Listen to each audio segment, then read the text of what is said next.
दोस्तों, ये है अर्थ, वो प्लैनेट जिसने अब तक लाइफ को संभाल कर रखा। और ये है मार्स, हमसे 400 मिलियन किलोमीटर दूर एक ऐसी दुनिया जहां सांस लेने का मतलब भी मौत है। अर्थ पर वो सब कुछ है जो हमें चाहिए, जैसे हवा जिसमें हम सांस लेते हैं, पानी जो कभी खत्म नहीं होता, और एक खास टेम्परेचर जो हमें जिंदा रखता है। मानो अर्थ एक जन्नत जैसी है, बट मार्स पर ऐसा कुछ नहीं है। ना हवा, ना पानी, ना जिंदगी।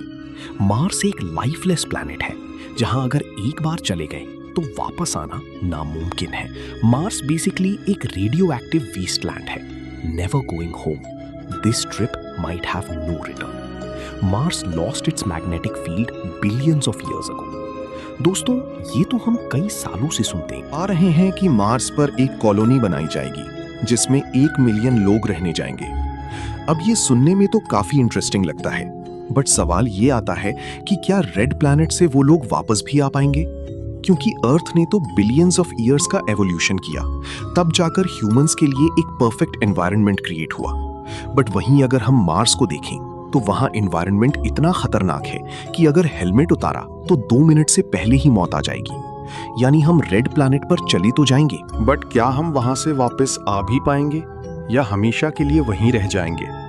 तो दोस्तों, यही कुछ सवाल हैं जो इंसानों को मार्स पर जाने से पहले सोचने पर मजबूर करते आए हैं कि क्या मार्स हमारा नया घर बन पाएगा या फिर हम वहां सिर्फ मरने जाएंगे। तो चलो जानते हैं आज के इस वीडियो में, जो कि हमारी मार्स सीरीज का पार्ट 4 है। तो हमेशा की तरह ये वीडियो भी काफी इंटरेस्टिंग होगा, इसीलिए इसको एंड तक देखते रहना। मैं हूं माइकी और आप देख रहे हैं आपका अपना चैनल आउटपुट योर सोल। तो दोस्तों, कुछ टाइम पहले मैंने एंटार्क्टिका पर 2 वीडियोस बनाई थी, जिनमें मैंने बताया था कि कैसे कुछ लोगों ने पहले एंटार्क्टिका को ढूंढा और फिर साउथ पोल पर जाने के लिए एक रेस लगाई। अब ये कोई मामूली रेस नहीं थी, बल्कि दुनिया की सबसे खतरनाक रेस थी, क्योंकि एंटार्क्टिका एक ऐसी जगह है जहां टेम्परेचर -70 डिग्री तक गिर जाता है, जो इतना लो है कि ये आपकी हड्डियों को भी जमा देगा। यानी इस रेस में अगर कोई हारता तो वो बर्फ के अंदर धंस कर मरता, और ऐसा ही हुआ। इन दी एंड जो लोग हार गए वो बर्फ के अंदर फंस कर मरी, और कुछ की लाशें तो आज तक नहीं मिली। यानी एंटार्क्टिका जो हमारी अर्थ पर ही है, वहां ये सब हुआ। तो सोचो मार्स पर क्या होगा। मार्स हमसे 400 मिलियन किलोमीटर दूर है, और ये दूरी कितनी ज्यादा है, चलो जानते हैं।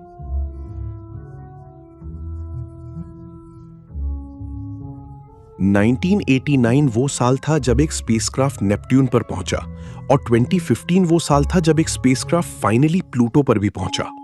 यानी हम सोलर सिस्टम के आखिरी प्लैनेट्स तक अपनी मशीन्स को तो भेज चुके हैं, बट मजे की बात यह है कि कोई भी इंसान अब तक मार्स पर कदम नहीं रख पाया। आखिर क्यों?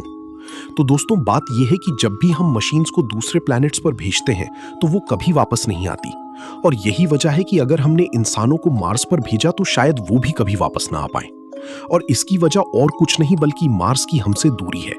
जी हाँ, अगर मार्स मून जितना दूर होता तो हम वहां आज रह रहे होते, लेकिन प्रॉब्लम यह है कि मार्स मून से भी 1000 टाइम ज्यादा दूर है। जब मार्स अर्थ से सबसे दूर वाले पॉइंट पर होता है तो इसका डिस्टेंस 401 मिलियन किलोमीटर होता है, लेकिन जब मार्स अर्थ के सबसे पास आता है तो इसका डिस्टेंस सिर्फ 55 मिलियन किलोमीटर रह जाता है। और मार्स जब अर्थ से 44 डिग्री के एंगल पर होता है, सिर्फ तभी हम मार्स के लिए निकल सकते हैं। इस पोजीशन को लॉन्च विंडो कहते हैं, और ये परफेक्ट टाइम होता है रॉकेट को मार्स के लिए लॉन्च करने का। मार्स इस जगह पर हर 26 मंथ्स यानी 2 साल 2 महीने बाद आता है, और मार्स पर जाने में हमें 7 से 9 महीने लगेंगे।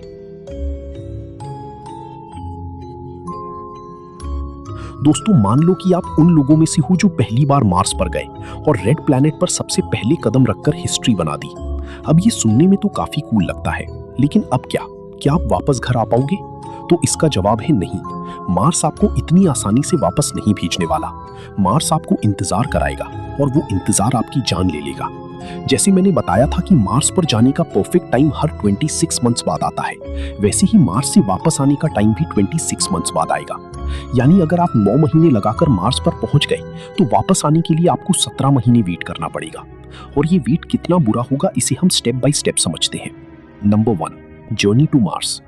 दोस्तों, ये है स्टारशिप, दुनिया का इकलौता ऐसा रॉकेट जो हमें मार्स पर ले जाएगा। ये रॉकेट स्पेसएक्स ने बनाया है। स्टारशिप 7 से 9 महीने स्पेस में ट्रैवल करके हमें मार्स पर ले जाएगा।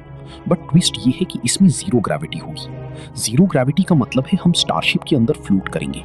सुनने में मजेदार लगता है, लेकिन इसका अंजाम बहुत बुरा होगा। जीरो ग्रेविटी हमारी बॉडी को डिस्ट्रॉय कर देगी।